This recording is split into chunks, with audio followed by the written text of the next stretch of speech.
मैं फिर से आ चुका हूँ तुम्हारे लिए एक बहुत ही प्यारी वीडियो लेके। एंड आज हम बात करने वाले हैं वुल्वरीन के बारे में। पता है, मैं जब छोटा था, आयरन मैन के बाद जो मुझे सबसे ज्यादा फैसिनेटिंग कैरेक्टर लगता था वो यही था, वुल्वरीन। क्योंकि एक इंसान के बॉडी में एडमेंटियम डाल देना एंड उसे एक पावर की तरह यूज करना खुद में ही बहुत ज्यादा out of the box sound करता है। एंड यही रीजन था कि मुझे ये चीज वुल्वरीन, जो कि चीज मैं कंसीडर कर रहा हूँ यहाँ पे, बहुत ज्यादा अच्छी लगती थी। एंड आज के इस वीडियो में हम डिस्कस करने वाले हैं प्रॉब्लम्स विद वुल्वरीन। तो थोड़ा शायराना अंदाज में शुरू करते हैं। वो लड़ता था, हर बार गिरता था, पर बार बार उठता भी था। लेकिन एक सवाल कभी किसी ने नहीं पूछा कि जब उसकी हड्डियां एडमेंटियम की थीं तो फिर उसे क्यों इतनी बार बेहोश होना पड़ता था।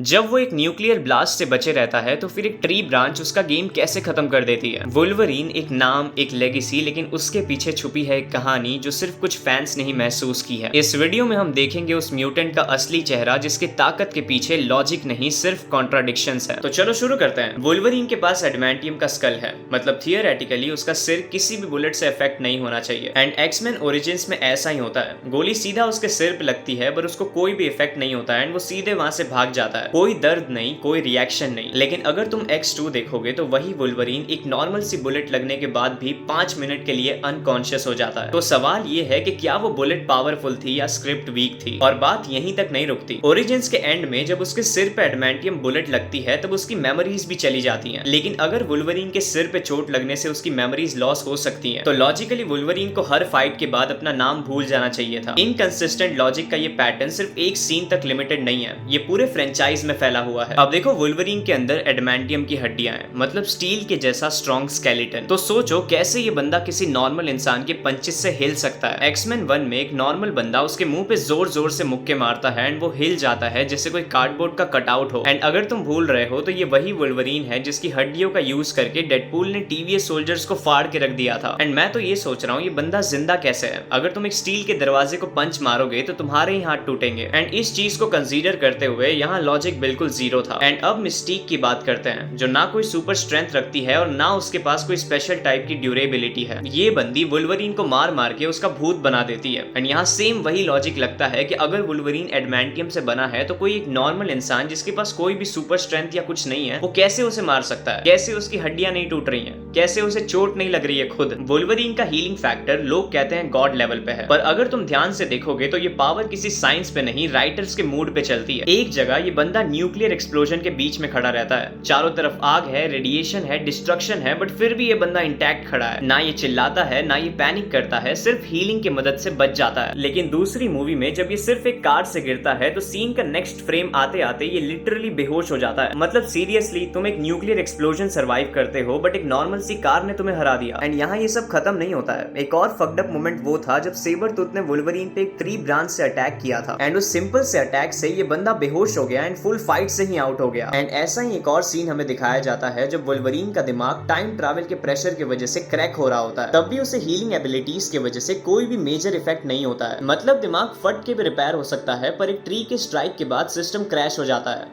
What the fuck? Truth is, Wolverine का हीलिंग फैक्टर कभी उसकी स्ट्रेंथ नहीं था। वो तो सिर्फ एक इल्यूजन था जो तब तक रियल लगता था जब तक आप हर सीन को आइसोलेट करके ना देखो। और जब तुम देखते हो तुम्हें रियलाइज होता है कि उसकी पावर्स रियलिटी से नहीं, प्लॉट कन्वीनियंस से चलती हैं। वुल्वरीन के स्कल में एडमेंटियम भरा है, एक ऐसा मेटल जिसे तोड़ना तो दूर की बात है, उससे स्क्रैच करना भी मुश्किल है। लेकिन एक्समैन ओरिजिन्स में स्ट्राइकर आके कहता है कि इसके सिर पे एडमेंटियम बुलेट मारो एंड इसकी मेमोरी गायब हो जाएगी। बट सिर्फ एक बुलेट से मेमोरी लॉस, एंड वो भी उस बंदे की जो न्यूक्लियर ब्लास्ट को सर्वाइव कर चुका है। और यहाँ डेडपूल को ही देख लो, उसका सिर हर रोज फटता है पर फिर भी बंदा सब कुछ याद रखता है एंड उसके ऊपर से जोक्स भी क्रैक करता है। जब जगरनॉट ने उसके सिर पे अटैक किया था तब भी उसके न्यूरॉन्स ने कोई कंप्लेन नहीं की। तो फिर वुल्वरीन ही क्यों हर मूवी में मैं कौन हूँ स्टाइल में भटकता रहता है। या तो सबका ही ब्रेन टाइटेनियम का बना है, या फिर स्क्रिप्ट राइटर्स ने स्पेशली वुल्वरीन के ब्रेन को टारगेट प्रैक्टिस बना लिया है। लॉजिक भूल जाओ, यहाँ तो यादों को भी प्लॉट डिवाइस बना के रखा है जो कब चली जाए वो भी राइटर्स के मूड पे डिपेंड करता है। तो गाइस, मैं बस ये कहना चाहता हूँ कि वुल्वरीन पावरफुल जरूर है, पर उसका लॉजिक,